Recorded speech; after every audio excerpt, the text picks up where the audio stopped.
আপনার নিজের ভাগ্য আপনি নিজেই পরিবর্তন করতে পারবেন। কারণ আপনি যদি মনোবল থাকে, আপনার যদি মনের ইচ্ছা থাকে। মৌমাছি যেরকম ক্ষুদ্র ক্ষুদ্র করে মধু সংগ্রহ করে বিশাল ভাণ্ডার তৈরি করতে পারে, আমি আর আপনি পারবো না কেন? কারণ আপনারা চিন্তা করে দেখেন, মৌমাছি ক্ষুদ্র ক্ষুদ্র করে বিশাল আকারের মধুর ভাণ্ডার তৈরি করে ফেলে, তাহলে আমি আর আপনি যদি মৌমাছিকে গবেষণা করি, মৌমাছির দিকে একটু নজর করি, তাহলে আমিও পারবো। আমাকে লক্ষ টাকা দিয়ে ব্যবসা ধরতে হবে না। আমার কাছে 10 টাকা আছে, আমার এই 10 টাকা দিয়ে আমি শুরু করি। আস্তে আস্তে 1-এর থেকে 2 হবে, 2-এর থেকে 3 হবে, 3-এর থেকে 5 হবে।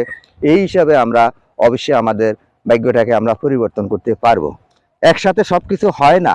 মানুষ ছোট থেকে যেরকম বড় হয়, তাই এই আপনার জীবনটাও আপনাকে বড় করতে হবে। আপনি মৌমাছির মতো আস্তে আস্তে ক্ষুদ্র ক্ষুদ্র ক্ষুদ্র ক্ষুদ্র করে আপনি এই মধু সংগ্রহ করতে হবে। যেমন আপনার জীবনটাকে আপনি সেভাবে গড়িত করে নিতে হবে। আপনার বাবাও আপনাকে স্বাবলম্বী করতে পারবে না, আপনার মামাও পারবে না, আপনার মায়াও পারবে না, আপনার বন্ধু বান্ধবও পারবে না, আপনাকে কেউ স্বাবলম্বী করতে পারবে না। আপনার নিজের স্বাবলম্বী নিজেকেই হতে হবে। তাই মৌমাছির দিকে একটু নজর করে দেখুন। মৌমাছি যেরকম মধু সংগ্রহ করে, আপনাকেও সেইভাবে সংগ্রহ করতে হবে। আপনার নিজের জীবনটা নিজেকে, নিজের ভাগ্যটাকে নিজে পরিবর্তন করতে হবে। আপনি যেখানে পা পিছলে পড়বেন, সেখান থেকে আপনাকে দাঁড়াইতে হবে। আশা করি আমার কথাগুলো বুঝতে পারতেছেন। সকলকে সেই প্রত্যাশা জানিয়ে এখান থেকে বিদায় নিচ্ছি। আসসালামু আলাইকুম।